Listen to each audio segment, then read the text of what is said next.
Well, it's season 3 of the Gospel Cast, and we're that far into the season now that we have this guy, Dallas to New York, social media guy. You'd recognize him maybe from his worship stuff, maybe from his model days or his acting stuff, or maybe you went on a mission trip with him with all the other young ladies in America. His name is William Jackman. We'll be back with him right after this. Welcome to the Faith to Faith Gospel Cast, where we talk about all things related to God, faith, missions, leadership, side hustles, and what Jesus is doing in the next generation. I'm your host, Tommy Ashiro, and I want to welcome you to the program. If you like what you hear, hit the subscribe button and come back for a new episode each week. With all that said, let's jump into today's episode. So, William, what's up? Welcome to Connecticut. Thank you. Thanks for having me. This is long overdue, actually. Like, every time I see you, like, when are you going to let me come to your house? And I know. And I'm like, I don't know. Hit me up. And then you cancel on us. Call my people. It's very New York, isn't it? Yeah. Call my team. Yeah. They'll get back to you in 3 to 5 business days. All right. So you're from Dallas originally? Yes, Dallas, Texas, the big D. How come you don't have any Southern draw? Or have you been like trying to not? Well, I'm half British. My mom's from England. And you can't be half British. That's like 3 different countries. You can have a British passport, but you're from one of 3. I'm from England. Yeah. Okay. So I'm half. Were you born there? Technically, no. Oh, okay. But blood related, I'm half. Half and half, as they say. Half. So I'm half British, half English. And then the other half is me. The other half of me is from Texas. And so you're at war with yourself. Constantly. The Alamo. Yeah. Okay, so. But the Americans did win that. So that's why the American side of my accent won. America. Tea in River. America. Tea and River. Boston Tea Party? Yeah, no, I get it. Yeah. I get it. It's always a party. Do you drink tea, though? I don't. I don't drink tea or coffee. So there's nothing English about you, then. British. Yeah, actually, there is it. Yeah. You even turned down, like, the pumpkin scone before the... I did, yeah. Say Tuesday. Tuesday. And the weird word I say is mosquito. That's how I say it. Do you say aluminium? I do not. That's so ghetto. Do you say urinal? I do not. Urinal? Instead of urinal? I do not. I say loo. Those are all things English say loo. people say. Oh, you say loo. Yeah. Have to go to the loo. Do you say apples and pears stairs? I do not. But Okay. you say that. No, I don't. I'm just wondering how He does, English. guys. All right. So you're not from England, but you're somehow British, and then, but you were born in Texas? Yes. What was it like? It was great. I grew up homeschooled until 5th grade. That so explains so much. I know. It's just... But technically, I wasn't full homeschooled. I went to this hybrid homeschool where you go to school 2 days a week or 3 days a week if you wanted to. So I chose 3 days. Oh, so it was like... A co-op. It was like COVID-style school. Yeah, kind of. But it was a school for really smart kids. So you had to work 2 to 3 grades ahead of yourself. I see how you dropped that in there. You had to work smart. 2 to 3 grades ahead of yourself. So when I was in 5th grade, I was doing like high school algebra, and I learned it. What? So when I went to public school, when I transitioned into a public school in 5th grade, I didn't learn anything for 2-3 years because I had just done everything at my old school. So it was this really weird transition of like, I'm not learning in school for years. So they had to put me in all these advanced classes, and then that perpetuated my wanting to learn. Interesting. Yeah. Which I look back and I'm very fond of my experience. I'm glad I wasn't 100% homeschooled. Like I really had the social environment of a classroom and going to school for 8 hours a day, 3 times a week.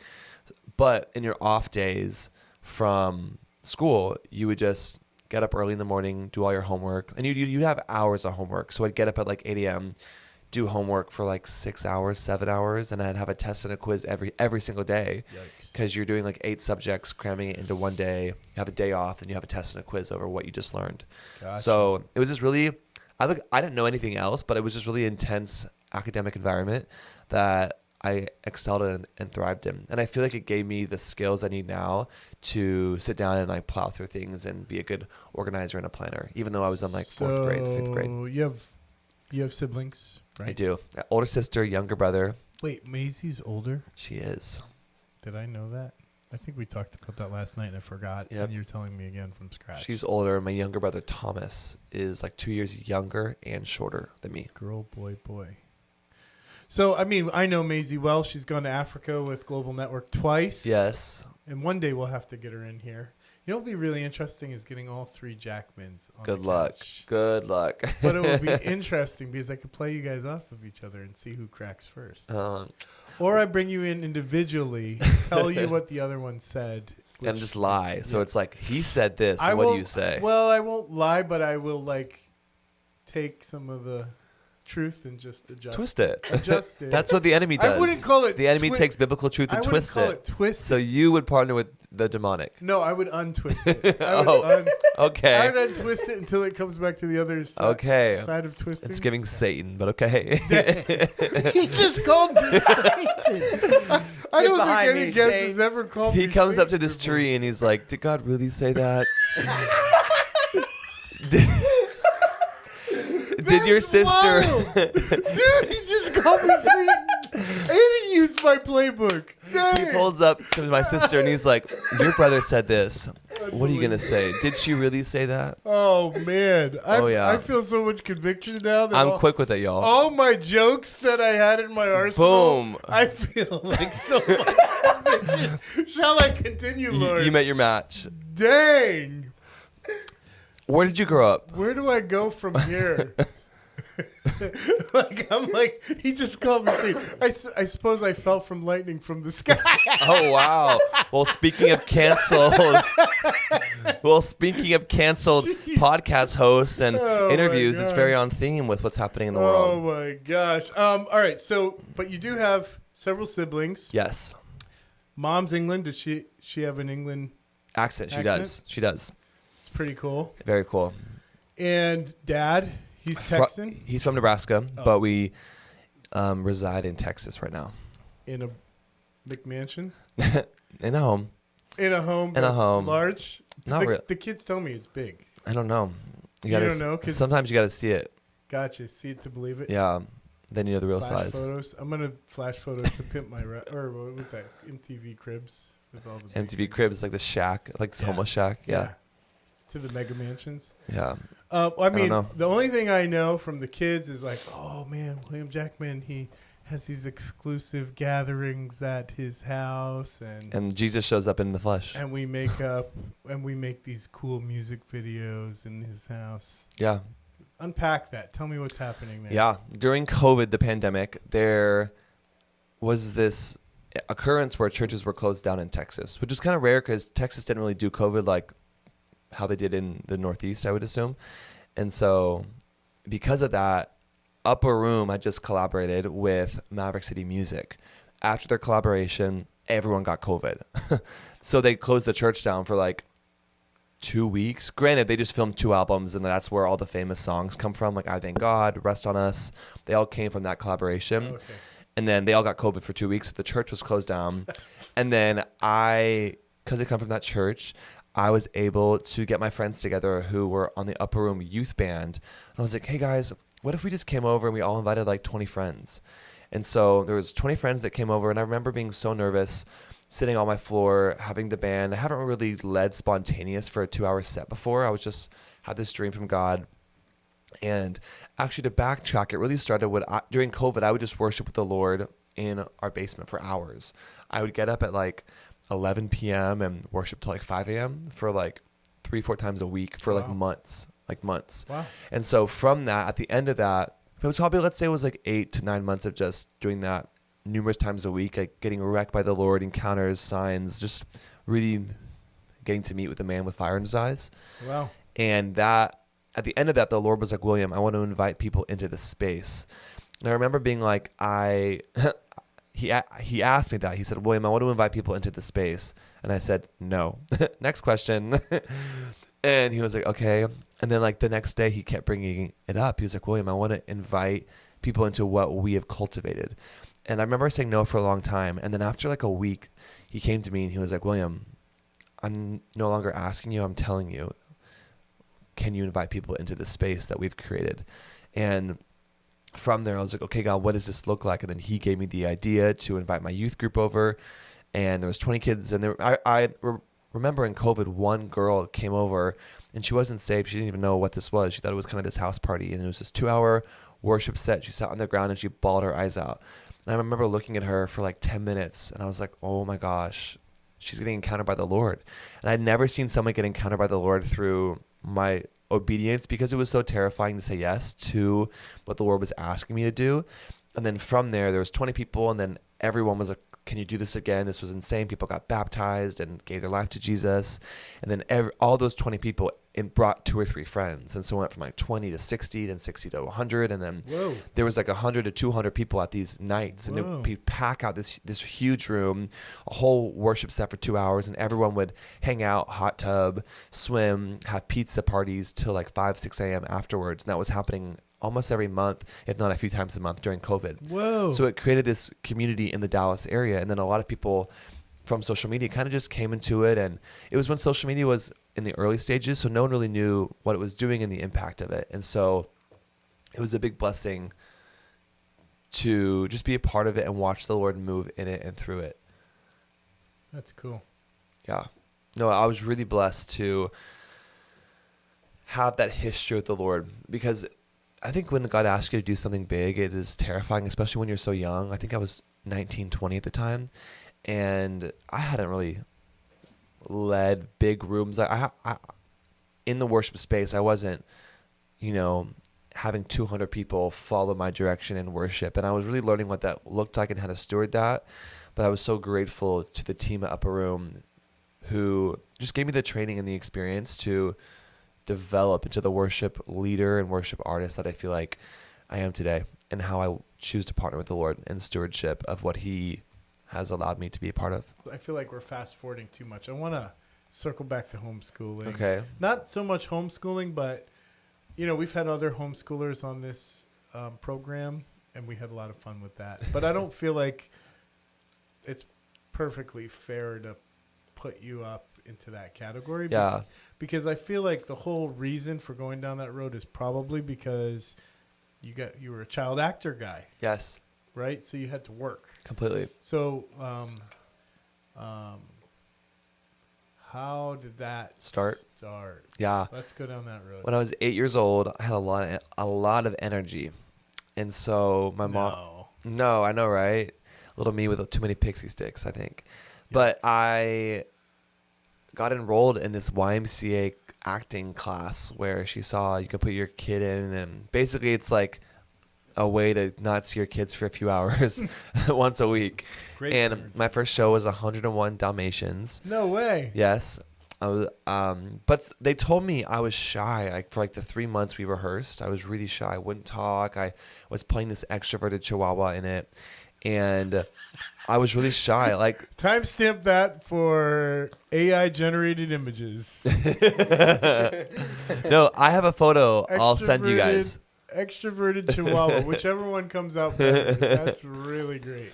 And I wore this poncho with a big sombrero hat and looked like Nacho Libre. But basically I was so shy the whole process. But then I remember when I walked on stage, this nervous energy mixed with there are hundreds of people watching me just overtook me, and I became this firecracker of a star. Straight up High School Musical, huh? Pretty much. Yeah. And my directors were like, who is this kid we haven't seen in months? Oh my gosh. So something hit, and it was the Holy Spirit. I don't know what it was, but something came over me.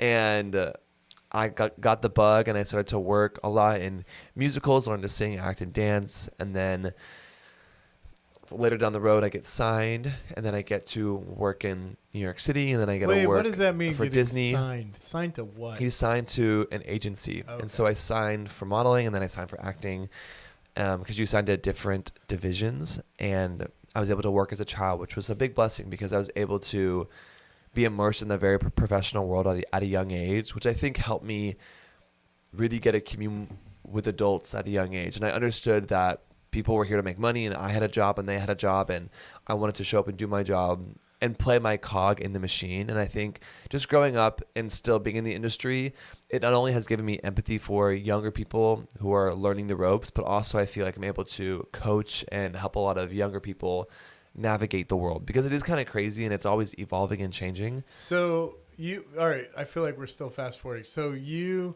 got signed by an agency at what age? I don't recall. Maybe I was probably 13, 14, 15. Okay. Yeah. And then the last thing you said something about Disney, like you were doing Disney stuff. Yeah. What age was that? 14, I think. Okay, so after you got signed. Yes. Because you don't get any offers from. So were you on like the Mickey Mouse Club with Justin and Christina Aguilera? I wasn't even born when that was out. That's true. That's yeah. Right. That's true. That was your childhood. Yeah, that's true. Like in the 1800s. Yeah. Dang. But wow. You heard that? You heard that, Justin? You heard that?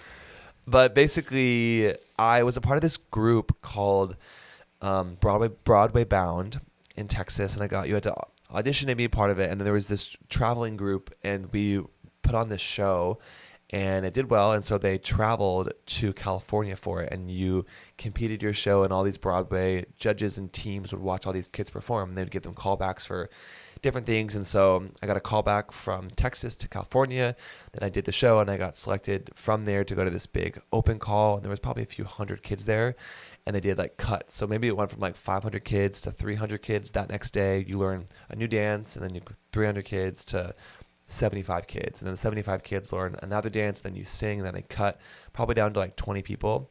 And then I made it to the final 20. And then you get this big email and a phone call, and they're like, come to New York City and work with us. And us is Disney. And then I got connected there in New York City to work at Ripley Greer Studios, which is where all the Broadway shows rehearse. And It was just this really awesome chain, because my first professional work with them was they were doing Beauty and the Beast Junior for MTI Musical Theater International, which was a co-signed ship with Disney, which means that it was a Disney show that they were taking, and they were going to film it for every high school to ever see, or college, or the licensing of the Broadway musical to become the junior version. They had to film and produce to make this tape and a choreography DVD video that I was Lumiere in. So I'm the voice and the person of Lumiere in that production, which I was in New York City for about a month shooting. And I was a kid, so I was 14. And so your parents have to go. You're at these studios. You go from rehearsal studios to the sound stages, and you get costumed and mic'd. And it happens so quickly. But I think I knew what that life was like, to move very quick. You show up on set day one. You get your song, your music. You learn your scripts. You learn like all these dances. And then after you learn the whole show, basically in a week or two, you move to the sound stage, do rehearsals, and then you shoot it in chronological order, and then you get to break down the show for the high schools to see. And so it's cool because that has been out there for a few years now. So anyone who ever does that show and they're trying to learn the music or see the dance or the tapes that come with the show, when a school will license the show, I'm the voice of Lumiere. So, and because that show went so successfully, because I got cast as a lead role, they invited me back to do numerous shows, and I've done 8 or 9 with them. Okay, so what does Lumiere sound like? Lumiere. Do it. He's the French guy who has the do the voice. The candlestick. Give us a line. It's like, be our guest, be our guest. I was like, 14 and had a French accent, and I just trained for it. So they brought like a French specialist in, so I like sounded like it. All right, give us some more. I haven't done it in like over a decade. I feel it coming back. Over the energy. Over a decade. Give us a good. Make me want to be your guest. Oh, that's your job. No, you're Lumiere. As the podcast host. You're Lumiere. Let's hear it. No, come on, give it. But like that was a phenomenal experience. He's pivoting. and from there, I was able to work with. I did Chicago, West Side Story, Alice in Wonderland. Nice Work if you can get it. So we ended up working with a lot of big Broadway names because they brought in the Broadway team. So the Broadway team is like the directors and choreographers come in and they watch all these uber talented kids who actually were on big TV shows, because there's only so many kids who can do that kind of work. And they're like, if they're not already on a TV show, they kind of should be. So it was fun to grow up around these kids who were in the professional world. Like most of them were either on a TV show for Nickelodeon or for Disney, and they would come in the summer on their show's hiatus because the shows film in the fall or the spring typically. And I was able to just really understand that world. And then the acting studio I was a part of in Texas was just very successful. They had a lot of big names come from them, and so I was able to get really good training in Texas. That's like I came from a studio where Selena Gomez came from, Demi Lovato, Jonas Brothers. It was a really big hub for the Disney family to come in and pluck some kids out and leave. Like the head casting directors for those TV shows would come in twice a year and scout their new kids every year from that one studio. And like people from Hannah Montana were there. It was just this really big hub. And then from there, she was like the acting coach. She didn't want her studio just to be like a studio for child acting. She's like, I want to produce stars, and she did. Like those names weren't big names back there at the time, but she was like, I want to develop you guys and develop your skill and your craft. And so it was exciting to work with her and be at her studio in that time. And so anyway, I'm just very grateful to God to have great training and the right door and opportunities I can walk through. That's cool. So you were doing the acting thing and Yes. the Broadway thing from 14 to what, like 16? 17? No, probably 14 to 18. 14 And then Hollister, I got signed to work with them.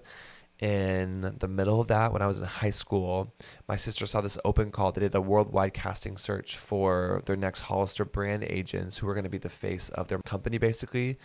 And they wanted to use you for shoots, for promo. They wanted you to represent their brand for your generation. And so Is that where the William eyebrow thing came from? the little schmize. Do it real quick. There it is. Hey, there guys. it is. He never makes that face in real life. It's only when the camera points at him. There goes the eyebrow right there. There it is. All right.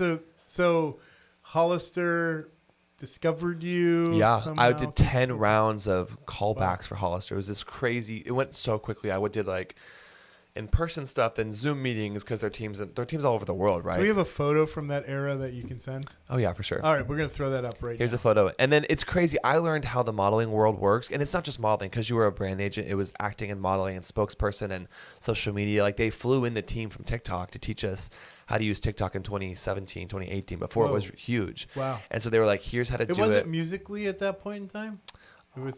That was when it was shifting over? Or? I don't know. When they brought in the team, they were like, there's this new app called TikTok. It's going to be the next big thing. And I remember sitting in that room with 5 of us who were all signed to them for that time. And we were all rolling our eyes. We were like, this new app is not going to be the new thing we've heard about. Because everyone tries to be the new app. Like, this is the new app. It's going to be good.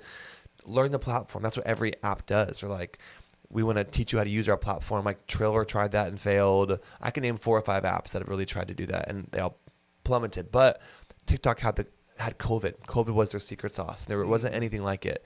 And so I was so blessed to get into the social media space because I had the training on how to use their app specifically. And I see how the Lord really connected all those dots. Interesting. Yeah. All right, so you said that you learned how it worked. So like what's a shoot look like? What is that? Yeah, I didn't realize how strategic their shoots were at the time. Every large brand, every large campaign has their own way of doing shoots, but I remember walking onto this one set and a few of us were signed to be brand agents, and so we were guaranteed to be there for certain shoots and certain sets, but they brought in all these extra people to be the other parts of the models that they wanted. And so, because I was tall, I'm 6'5", and I'm white, so I didn't realize how much of a formula. I remember I didn't realize how much of a formula it was. Meaning, there was a piece of tape on the floor, and it said my first name, William White 6'5". That's a long piece of tape. They wouldn't have just shortened that down to like Will. No, it was William. Oh, really? Yeah. So let's come back to that in a minute. Okay. All right, continue. But they had everyone's first name, your height, and your skin color basically on a piece of paper. And I remember looking down, and because I was tall, they knew I was tall. And so to the left of me, they wrote plus size on a piece of tape because they were hiring plus size models. And the girls, because there aren't really guy plus size models, they're only girls. The girls who were signed as that. Like they know the niche they're in. They know that they're a plus size model, which is beautiful and amazing, and we need more of them out there. Yeah. I remember asking them, I was like, hey, how do you feel about this? Like, it feels like a very taboo thing to talk about.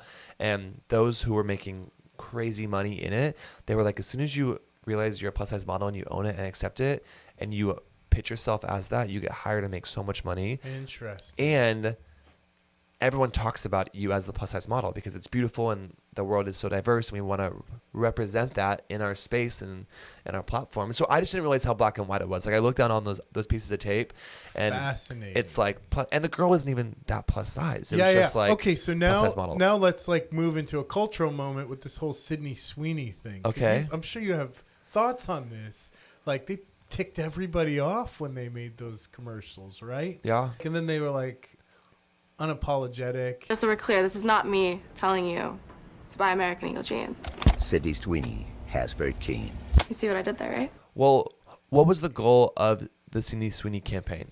I mean, it almost is like pushing back against woke, I guess. I think they had two objectives. Okay, tell us. I think the number one objective was to cause engagement and allow conversations to spur from it. Because the team, like a campaign that size, where they're probably paying her 7 figures at least to be a part of this. Yeah.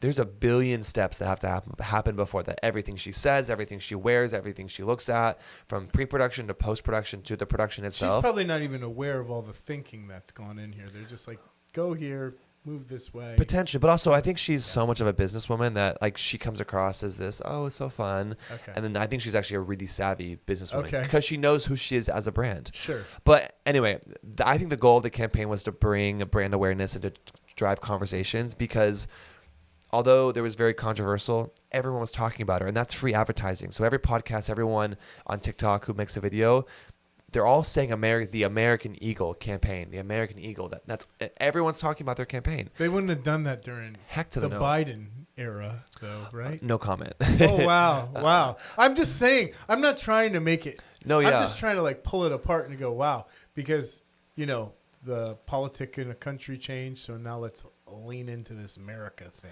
I think that could also be a big part of it. I do think she's a beautiful lady, and so she was hired to do a job, and she looked great in the jeans.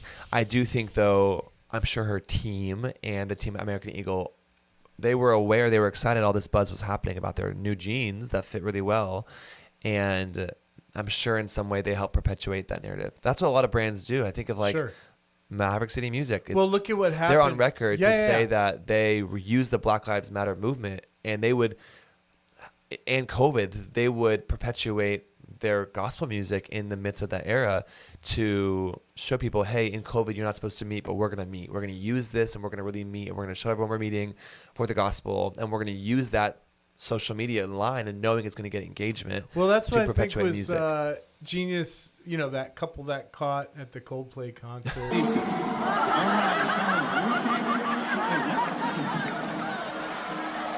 Like having an affair, and how the company that fired the guy. Yes. They hired his ex. Yeah. They hired Gwyneth Paltrow, who is the ex of Chris, who's the singer in Coldplay, to do their marketing for them. Yeah. Astronomer has gotten a lot of questions over the last few days. The most genius move ever. They owned it. They had to fire the people, but then they own that cultural moment. Genius. And I think that's what the audience craves. They crave authenticity. And I think that's bringing it back to Christian social media, which I'm a part of.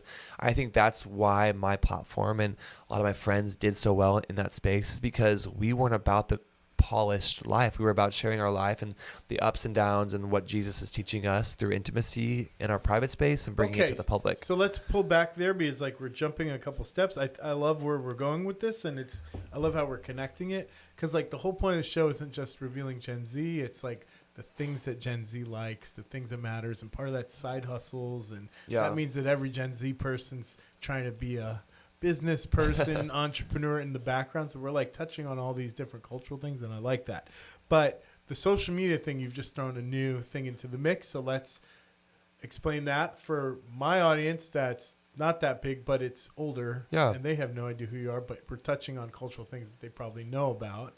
So the rise of social media, you had private training on TikTok. So does that mean you were just blew up right away on TikTok? Great question. Technically, when I had the training to use the platform, I wasn't really posting because I was still like I don't want to post on this platform that I'm being paid to post on more than I had to.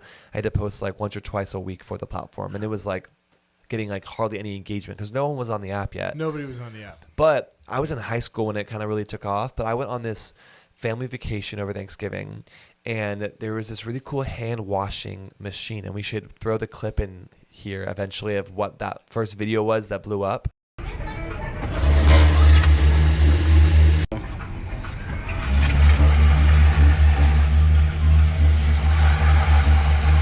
There was a video on the cruise ship where, because I come from a social media space and was trained in it, my eye was geared towards, I think this would blow up. I think this would do well. And so I saw this hand washing machine where you put your hands in and it spits water and soap on your hands and will dry it at the same time in this 20-second process. You just put your hands in, it does it all, and you take them out, and it's amazing. And I was like, this will so go viral.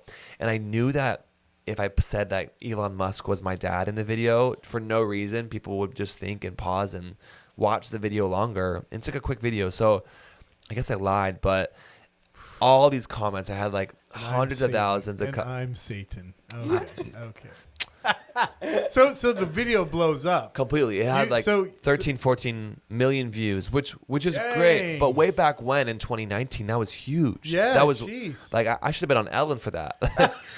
Right? I don't know if that's like a flex, man. Like Ellen had a tough time there after that. But after that video, I turned my phone off because I was on a cruise and I wasn't paying for Wi-Fi. I turned the phone back on.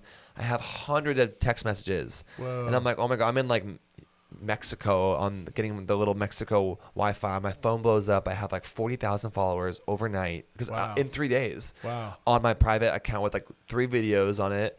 And it really changed the trajectory of everything. I remember sitting there and being like, oh my gosh, I have a platform overnight with posting one video. And my DMs were crazy, and I was on World Star a bunch, and it just... What is World Star? It's this public platform where they'll take viral pieces of content that are engaging and share it with their larger audience. Okay, gotcha. Yeah, they're probably the biggest hype, or for my generation, they would post like really big videos, and it was a big deal to be put on World Star way back in the day.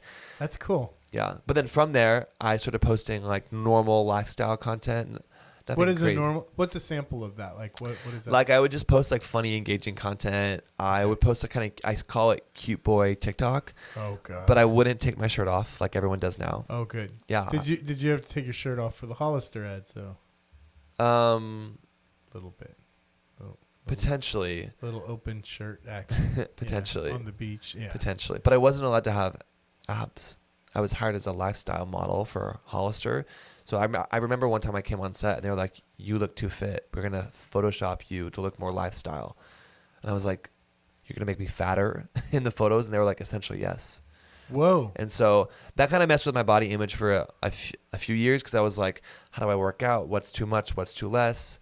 Because for modeling, it's all about how you appear. And that's completely relative to who's casting you for the thing. 100%. So you can't know it's a moving target. Yeah. You weren't allowed to gain or lose 10 pounds was the whole year thing, which is average to most models, but you can gain 10 pounds in a day if you eat pizza and then you lose it the next day, right? But that thankfully they didn't weigh us, which would be illegal probably, but no, that space was just so interesting. Interesting.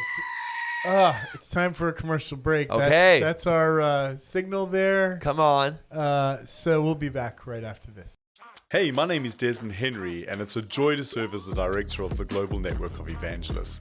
At GNE, we're all about creating communities of evangelists that are committed to completing the Great Commission together. And we're inviting you to be a part of one of the incredible collaborative opportunities in 2026. Sign up on evangelist.global/BGNE and be a part of what God is doing around the world. We're back, and William Jackman is telling us about how he blew up on the internet, and he has some intuition, I guess. So when did you decide that Christian content was what you wanted to do with your stewardship? 40,000 subs or followers overnight. Now you have a platform.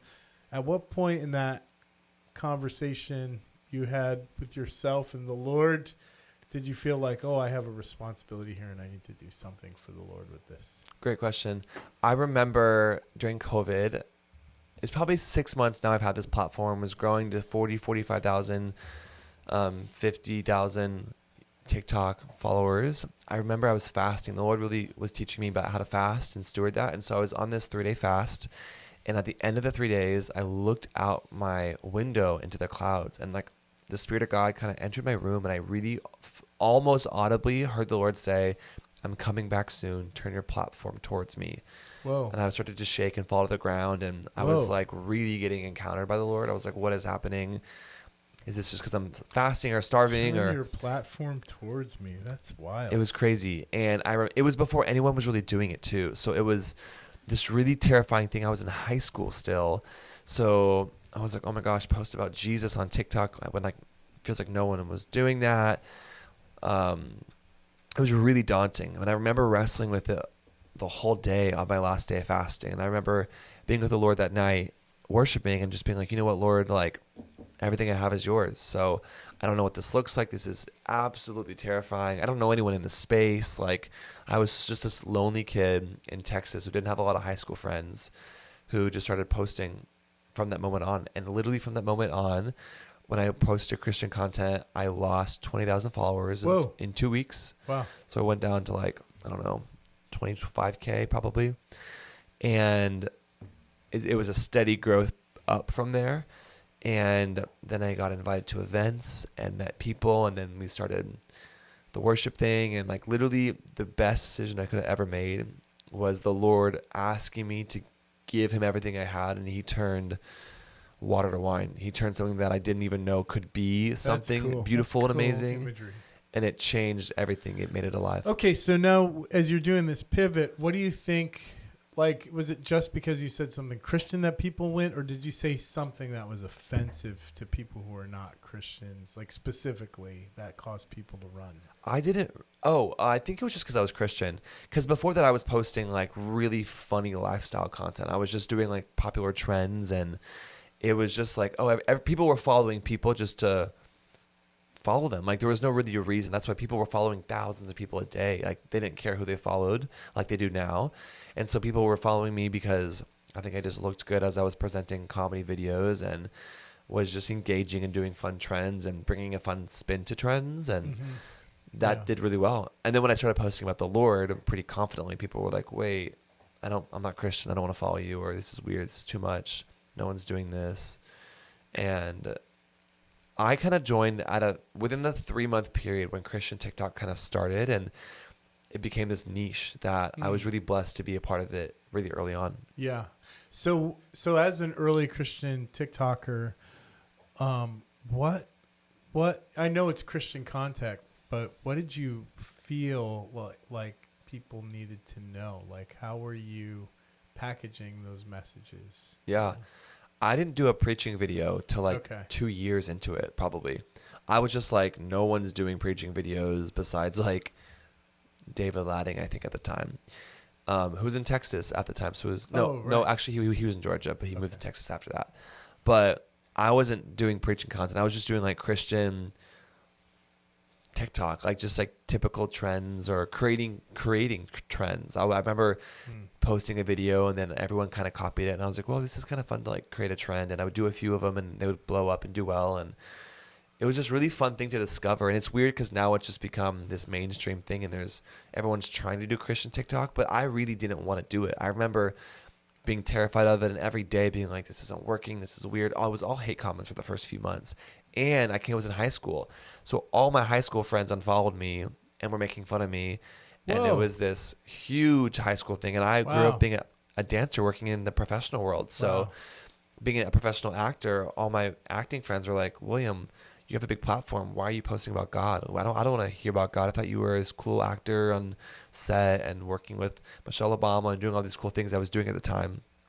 And I was just like, I lost a lot of followers, a lot of friends. I lost almost all my friends during that time when I posted. Like the cost to follow Jesus and be obedient really cost me everything. Wow. Wait, he just said that in passing. I was working with Michelle Obama. Wait, what's that about? Sorry, I worked with her for her campaign. So her whole campaign as the president's wife was go get fit, go get active, and so she collaborated with a lot of younger kids to. Even though they photoshopped you fat. That was a different team. I'm just joking. That's I'm joking. All right, I don't really want to dwell there. So you took some Christian leadership. You took a hit for it, but then Christians rewarded you by coming to you and joining your platform. I think so, yeah. probably? But I feel like now Christians who join social media want the huge numbers and the engagement. Like I didn't really hit it. Like I did hit it big, but I didn't hit 100K till at least a year of posting 3-4 times a day during COVID.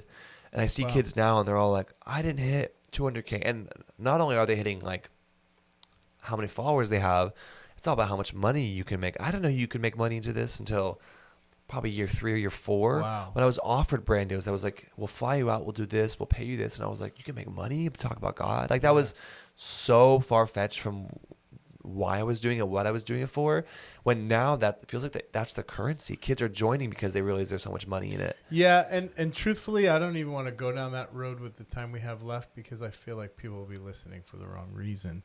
What I think is really interesting and where I'd like to stay for a minute is, and there's other cool things in stuff you've already shared that I don't even know if we'll have time to visit all of those cool things, but you use your platform to mobilize people for missions. Yeah. And I think that's wild. Like, so I want to stay there for a few minutes. Yeah.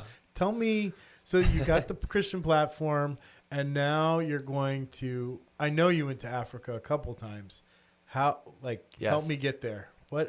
Where'd you get this idea? And So cool. I love Tell this. me. I love this story. It actually starts before I was on social media. Okay. So I'm a junior in high school. I'm attending church and I'm in this season of like, I've seen God do powerful signs, wonders, and miracles online, and I hear about it, but I haven't seen it with my own eyes in a long time. And so I'm a junior in high school, probably 16, 17, and I'm like, God, I want to see you do a miracle. I have heard about it, and I'm like asking God. I'm like this kid in high school, sophomore, junior year, and I'm like, God, show me if this is you, if you're the God who says you heal, you deliver people from demonic activity, and you are doing all these things, prove it to me. Like I was so boldly like, if this is you, prove it. And I had a dream in high school. I was a junior in high school, and I had a dream from God. It was clear as day. I know where I was in my bed and where I was in the room. And I remember this dream was the Lord basically saying, William, I want to show you. Can I show you who I am? I want to send you to Africa. And I had this dream of me in Africa as he was like sending me, and I was in Africa, and I woke up the dream like, I think I had this dream from God. It like was so heavy and weighty, and I was so excited, and I was like, okay, God, if that was you, provide. Like, I don't know what to do next. I'm a scrawny little teenager. Okay. I was like, okay, like just okay. That was my response.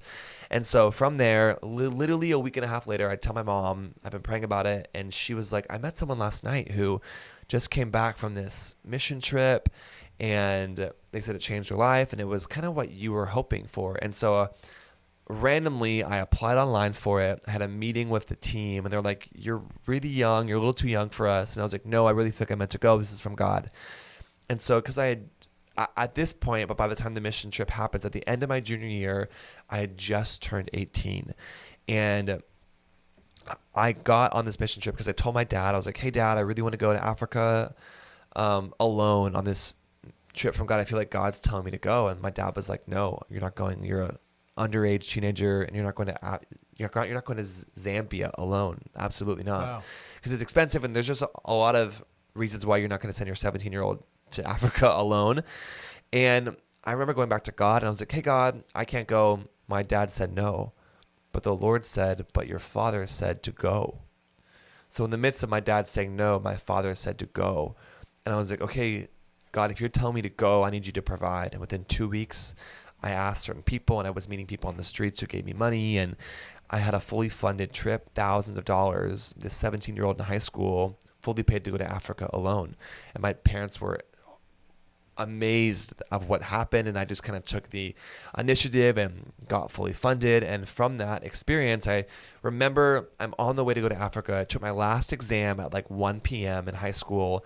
My flight leaves at 5 p.m. that same day. I get pulled over on the way driving alone to the airport. I'm like, have my bags. I'm nervous. I was probably crying like, God, what am I doing with my life? But I'm going to go, and would you just show me who you are? I have all these questions about you. And I get pulled over, and the cop was like, you can't travel outside of the country until you get this ticket resolved. And I was like, I'm on my way to Africa. I was like, this is demonic. Anyway, I zoomed to the courthouse, and the judge isn't there, but I'm like, listen, I'm leaving for Africa right now. You have to approve this ticket so I can go. And the girl runs out. The judge was still in his car. Like, his car was pulling out, and she stops his car. He comes back inside, signs the note. I go to Africa. I see signs, wonders, and miracles. My life gets changed, and I do my senior year of high school. Wow. And in my senior year of high school, literally that next year, the Lord gives me a platform out of nowhere, probably 6 months later after going to Africa. And then during COVID, I took a year off from going to Africa after that life-changing year. I'm now on social media. God gives me another dream during COVID, and he's like, William, the first time I sent you to Africa alone, this next time I want you to bring your friends, and I want to partner with you in showing my children who I am and what I'm doing in the nations. And it not only gripped my heart for the nations, but I was able to bring, I think that first time I brought like 12 friends of mine that I kind of cultivated this team of friendships, and we all went to Zambia together and had this crazy life-changing 2-week trip. And you just see the power of God move. Like, I saw people walk who never walked before, witch doctors give their lives to Jesus, people getting delivered, and just the power of God move in ways I've never seen with my own eyes. And not only am I seeing it, but I'm the one doing it.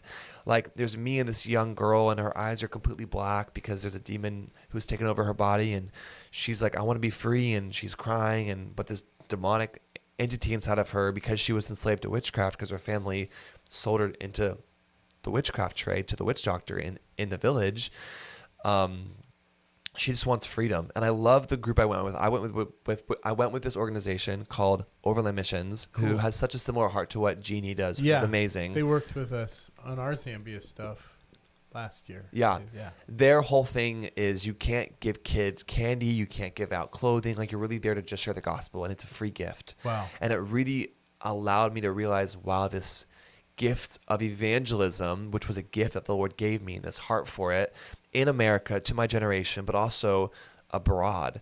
And since that trip, I've brought 4 groups of people, I believe, to Africa, for anywhere from 12 kids to 25. Wow. And it has changed my life personally. And I have been so marked by that first time I went alone that every time I see someone who had never been to Africa, I literally see myself in them, and I want to show them what God's doing in the nations. That's cool. And I imagined when I met you and I was doing my role in G&E that you were going to help me figure out how to mobilize people for Africa. And then it turned out to be your sister. Your sister's been twice. She's a rock star, guys. Trip leader this past summer in Bulawayo, Zimbabwe. That was pretty cool. But I'm going with G&E soon. Mark my words. Soon, mark my. I mean, it's just interesting how all these things play out. And then, and in my summary, I'm going to try and connect all the dots here because there's so many interesting things we've talked about today. But let's go back to sort of where this conversation started getting serious. COVID, you started having these worship sets at your house, and I want to make sure I kind of tease out what was there too, because there's a band there, an actual band. It wasn't just random worship sets with Will. We don't call him Will, by the way. Yeah, I don't go by Will, and there's a story behind that. William. Okay, pause. Tell that story really fast. Within 30 seconds, I had some friends who used to call me Will, and I was with the Lord, and I believe Jesus has taught me that names are a big deal. What we choose to name ourselves and what he calls us is really important. If he doesn't like your name, he'll change it. That's in the Bible numerous times. He's like, you no longer go by this, you're this. And I think it's tied because your name is tied to your identity that people speak over you. And what Will means versus William is very different. Okay. William means protector. My middle name is David. So it's the beloved protector is my identity. People get to speak over me as they say my name. And when I say the name, when people call me Will, they take out I am. And so the Lord told me, and I didn't know this until he told me, and I was like, whoa. He said, don't take out my name in your name. Whoa. The I am. Yeah, because in the Old Testament, all those guys' names, Jeremiah, Isaiah, it's all the name of God. Yeah. Being attached to the end there. Oh, I didn't know that. Yeah. Yeah. So when you look at that, look at how many names in the Bible have a Yah at the end. That's of God. Of God. So that's a really interesting, very biblical Old Testament biblical encounter. Well, Jewish biblical thing. I mean, theme. Yeah.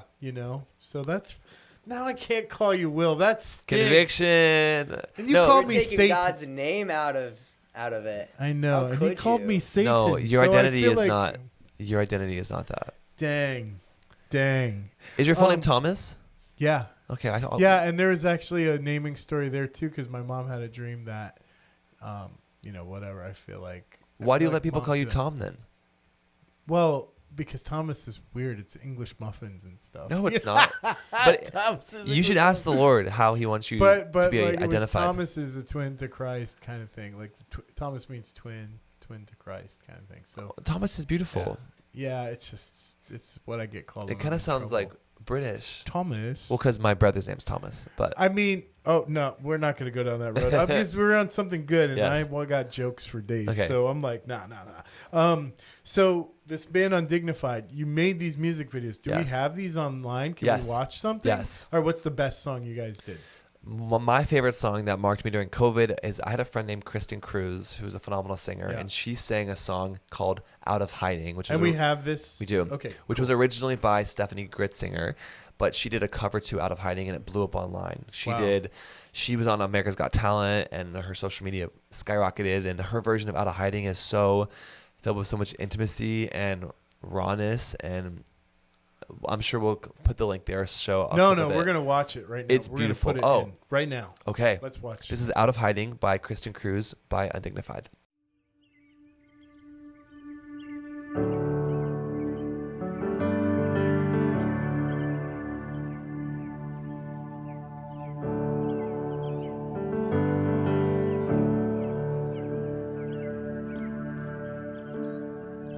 Come out of hiding, you're safe here with me. There's no need to cover what I already see. You've got your reasons, but I hold your peace. You've been on lockdown, and I hold the key. 'Cause I loved you before you knew what was love, and I saw it all still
run, what hindered love will only become part of the story. And oh, as you run, what hindered love will only become part of the story. And oh, as you run, what hindered love will only become part of the story. And oh, as you run, what hindered love will only become part of the story.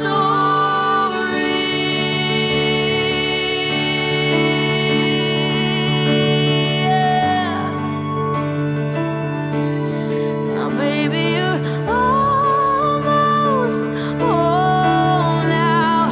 Please don't quit now. You're almost home to me. Yes, you are. And now, baby, you're almost home now. Please don't quit now. You're almost home to me.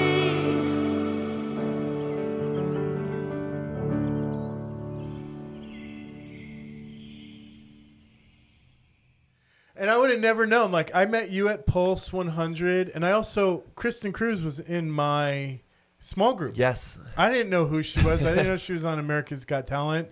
I didn't know she sang.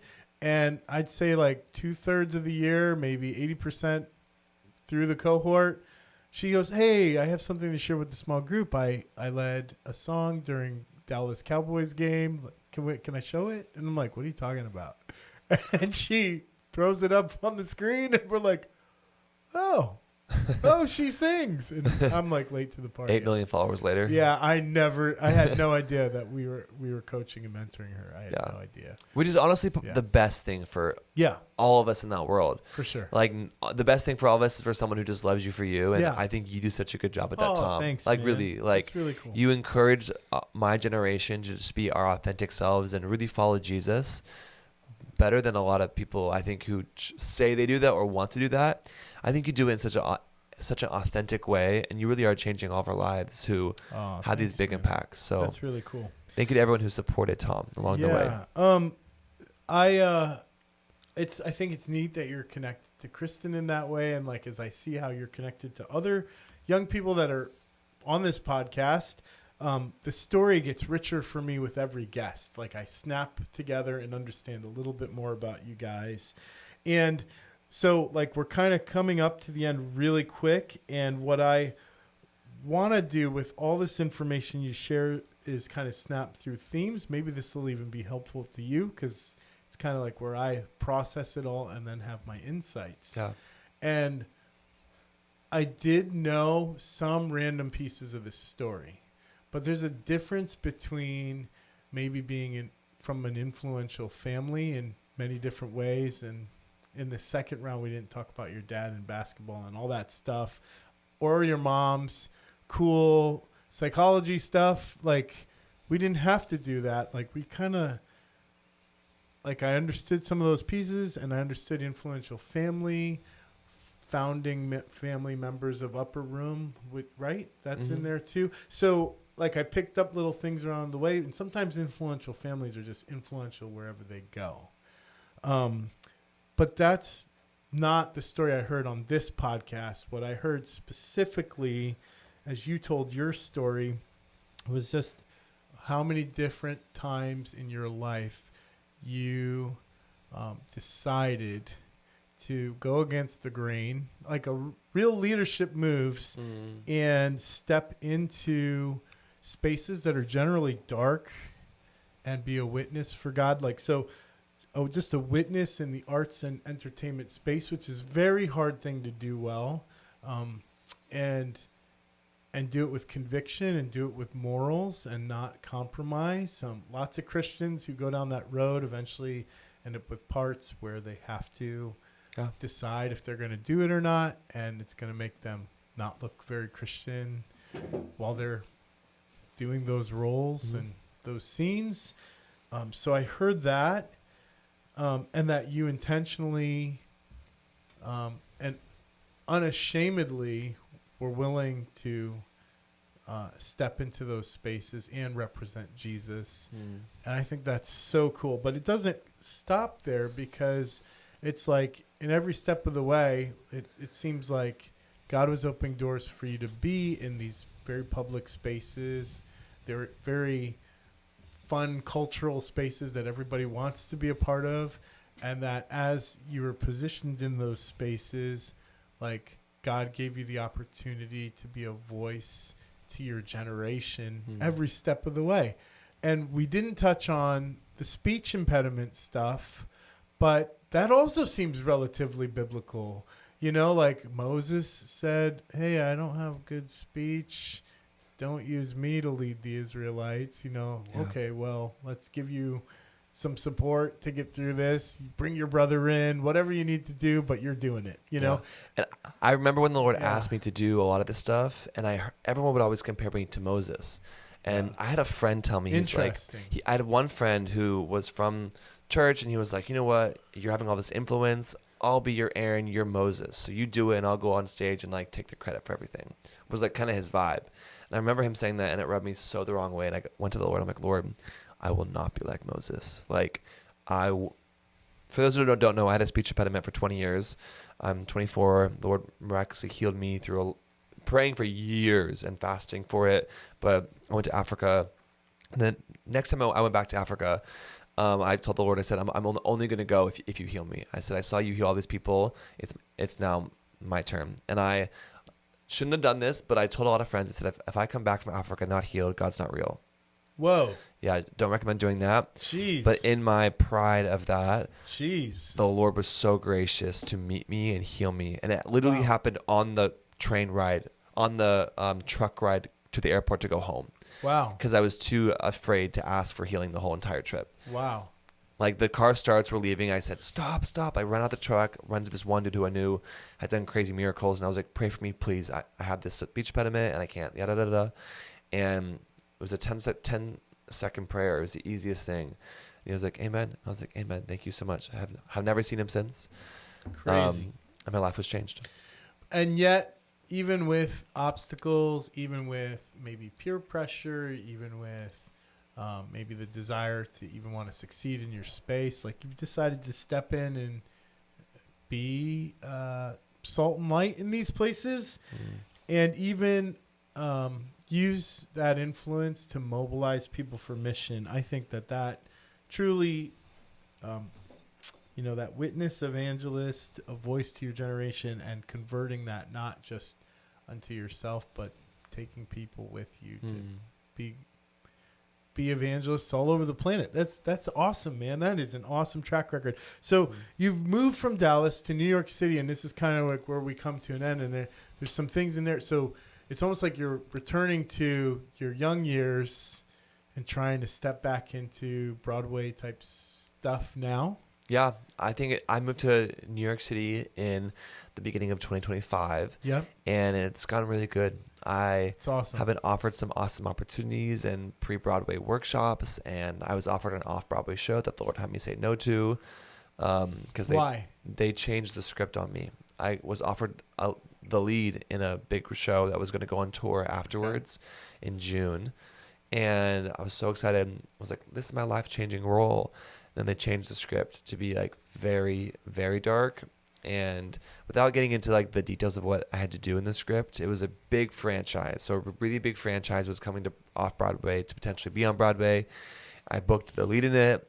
And then I got the call on Friday that I got the role. Rehearsal started on the Monday. And on Sunday, they were like, hey, we're changing the ending of the show to be very sexualized.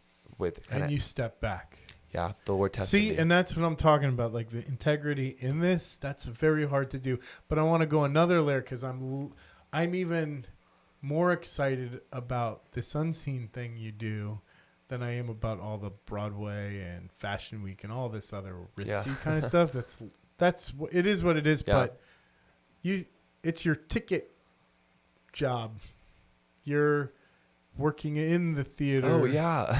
Tell me about this. Like, tell me about specifically what you're doing as you do your servant job. Yeah. So the role is ticket collector. I'm an usher at Broadway shows. Usher at Broadway shows. Yeah, I have a friend in a Broadway show who kind of got me the job. / the Lord. I was there.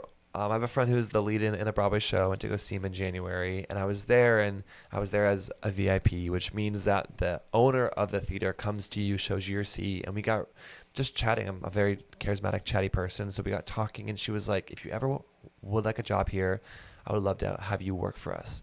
And I was like, honestly, yeah, like, when can I start? That's cool. This was at the beginning of 2025, and so that opened up to a lot of other Broadway shows ask me to work for them as a Broadway usher. Yeah. And the Lord has had me on the scenes, not only working with the crew and the cast and becoming friends and praying for them, but I really feel like the Lord is having me pray over the space in these Broadway houses, like going to these houses. That's wild. Anointing really cool. anointing the stage doors with oil, That's asking cool. the Lord's presence to come, repenting for the sin that's taken place in those Whoa, spaces. that's so And wild. asking His presence to come and fill it. And one day, I think if that's not awesome. me, bring other Christians to that space to glorify Him. You know, I think in so many ways, and that servant leadership kind of completes the picture here where, you know, and it's something I see in Gen Z, but in unique ways, how each of you are leading in a different way. And all these ways that you're being an example to your friend group. You're being a bold witness in places that are hard to be a bold witness, where maybe some people might get a little starstruck and bashful or even ashamed, or even just worried about their credibility going away, representing Christ, being a voice to your generation, calling them to be bold, calling them to go, and then serving and doing that behind the scenes. Not that I'm trying to like put your whole life on display here and take away from this private thing you're doing for the Lord and repenting. And I thought that last piece that you shared, I only brought it out because that struck me as the most powerful thing of all these other roles you've played in Christianity since the pandemic till now. That struck me as really not just symbolic, but like, whoa, like Gen Z is here and they are ready. It's like, you're not a leader of tomorrow. Like, you are leading very much right now from the minute you decided to turn your camera towards the Lord. And it's so fun because I have so many friends who I was able to develop deep relationships with through the worship music at Undignified, who are now in LA. And I'm so proud of that friend group. That is still a very strong friend group where we fast together, intercede for each other. We have a group text where someone's shooting a movie in Thailand, and their cast member just did this really demonic horror film, and they're having these dreams, and we're praying and for just encounters for this person, and it's been happening. We have just seen the Lord send His people as typically teams of 2 or 3 to different film sets, to music studios, to Broadway, to just be a light and to be a friend to these people, because Gen Z craves authenticity. And I think the Lord has been so authentically Himself and real and raw to us, and so graciously revealed Himself to us in the secret place, that we're able to take the identity that we have been given from Him and bring Jesus, that we know Him to be fully real, raw, beautiful, into these spaces. And that's enough. Like, you don't have to, like, people ask me all the time, what do you do to do this? And I'm like, love Jesus really well. Like, get in that space where no one knows who you are, and love Him well. Let Him love you well. And everything comes from the overflow. And the second you give into the list, like everything you just talked about, that's the tip of the iceberg. There's hours of fasting and praying alone, or with friend groups, or prayer nights that people don't see. But I think that is the beauty of it. Is people ask me, how do I influence my age group, or how do I help the younger people? And I think the prayer room is the war room. Like, Jesus, He lives to intercede for us. That's what He's doing right now. And I had this image one time where the Lord was He was at the throne room, and I was on the floor on my knees, and I looked over and I saw Jesus on His knees, and He was like crying, and He was like, "It's lonely up here. Will you join me?" Wow. And it was about intercession.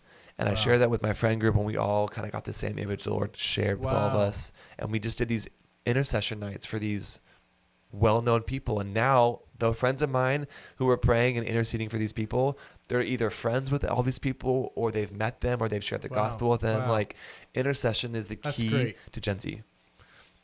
And you know, it's interesting because Luis Palau used to tell the story that he burned for the nations, and he get this big atlas out, and he would turn the page, and God just kind of led him to pray over each country.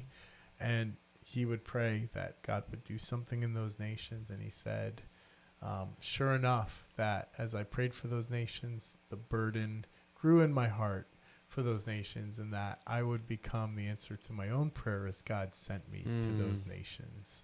So I feel like there's a common theme there. Come on. And this quote you said when we started this thing, that God spoke to you as a kid and said, I'm coming back soon, turn your platform towards me. That's the quote of the day, man. And I could only hope that with everything that I'm doing, I'm not stewarding a platform like you, but in all of my actions, that I remember to, he's coming soon. But to encourage you, you are. So I don't know if you don't already know, Tom was the first person I know, and I know a lot of people in this world, I would say, who really laid down everything he had for opportunities to serve Gen Z and come alongside as a friend, as a mentor. He just gives and gives and gives, and he develops these relationships where there's no, you're not wanting our platform. I've literally met with people who told me to give them my platform because I was too young to do it at my church. Wow, that's wild. At my church, close friends are like, I don't even know who has the audacity. Right, and then there's this conviction. Then you realize that's spiritual manipulation, and it gets really weird. And because of that, Gen Z in my space, a lot of the people who have the influence I do, we get really weird when older people are like, "Hey, I want to mentor you," and whatever. Right. But you came alongside and served, and that's your role. You just love us so well, you serve well, you host us. So guys, keep supporting Tom, because he is literally supporting all of us. He is the random thread that you don't get to see from far away, but when you look up close, you see there's this thread that connects everything.